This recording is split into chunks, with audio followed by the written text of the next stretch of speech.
Update on the Texas Synagogue standoff story. The news cycle moves fast, I know, so let me give you a quick refresher. As you may remember, British national Malik Akram threatened the lives of members of the congregation Beth Israel in Colleyville. Thankfully, no one was hurt except for Akram, who was shot dead after the hostages were released. Now, before the hostages got away, Akram demanded for Afia Siddiqui, also known as Lady Al-Qaeda, to be released from custody in Fort Worth, where she's serving an 86-year sentence for shooting at Americans in Afghanistan.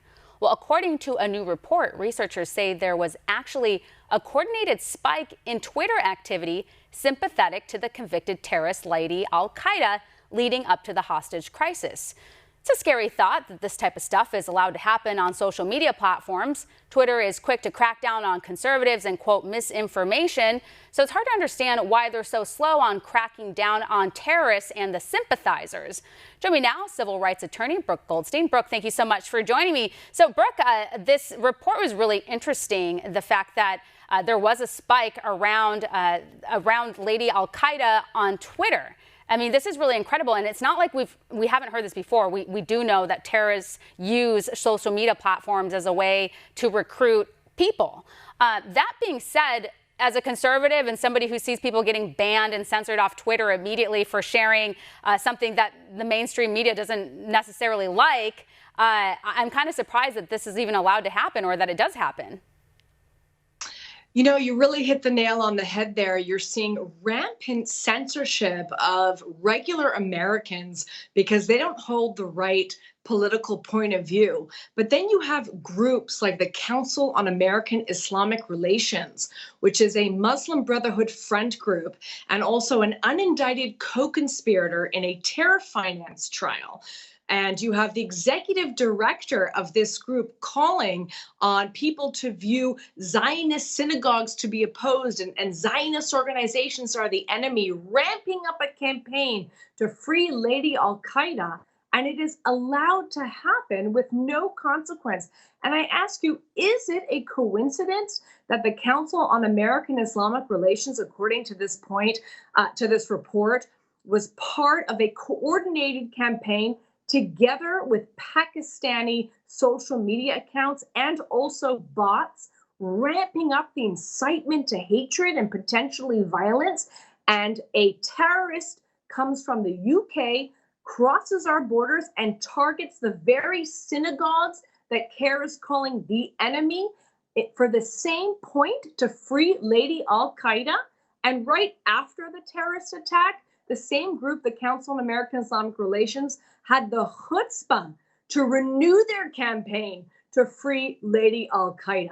I think the FBI needs to investigate whether or not there is a connection between the Council on American Islamic Relations and their online campaign and potentially this terrorist attack that took place, it looks like, as a result of this type of incitement to hate. Yeah, there's definitely more that needs to be investigated, that's for sure. And after this report came out, I mean, it was kind of like crickets and silence from a lot of folks out there. I mean, I didn't see any of this really reported anywhere. What does that say about where we are today as a society where something like this comes out and then nobody even wants to address it? Well, you know, it's intentional because anybody who does address it, like myself or other members of the counterterrorism community or the Muslim community even, who are calling out radical extremism, are labeled as Islamophobes. They are targeted with libel lawsuits, frivolous lawsuits that are designed to shut them up. And the media is targeted with threats also for libel lawsuits if they report about this. So CARE is very used to engaging in this type of bullying campaign so that anything that or anyone that raises awareness about what is a 501c3 organization that raises money in our great country and issues tax receipts for the hate that they spew. If you talk about this publicly, you are targeted and they attempt to silence you. This is a huge problem. It's a problem for our national security, and it's a basic First Amendment free speech issue. We have to be able to talk about very real and imminent threats to the safety of American citizens without being intimidated by groups like CARE. Well, and as I mentioned in the beginning of my introduction, is that the news cycle does move fast, and I get that. But you do see here, since there's not a narrative that some folks in mainstream media that they want to hold on to, they just move on and they pretend it didn't even happen. And it kind of reminds me of that story last week. I covered it on the show. But there were swastikas drawn all over Union Station in Washington, D.C., and it was a big story. And originally people were reporting like, oh, racist, white supremacist, Trump supporters drawing swastikas. Well, it turns out it was actually an illegal immigrant who had been deported from this country 4 times, by the way. And so as soon as that piece of information came out, then the news media, they all moved on. They didn't want to talk about it. And by the way, we're learning from ICE that this man's not going to be deported because of the sanctuary city policies in D.C.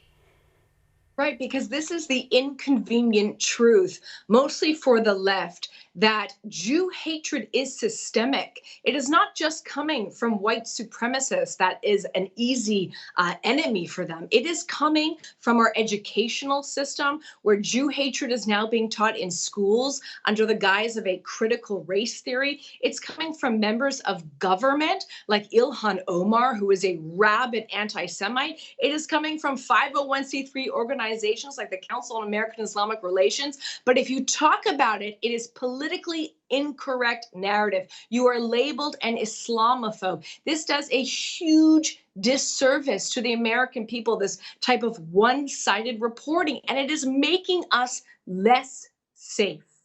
Yeah, and there certainly has been a rise in anti-Semitism in this country, and we've seen it. We've seen the numbers, a rise in crime as well. But you can't tackle the issue if you're not honest about it, and that's the big issue here. Well, Brooke, we appreciate your insight. Thank you so much. I really appreciate you covering this, Stephanie. Thank you. Of course. Thank you.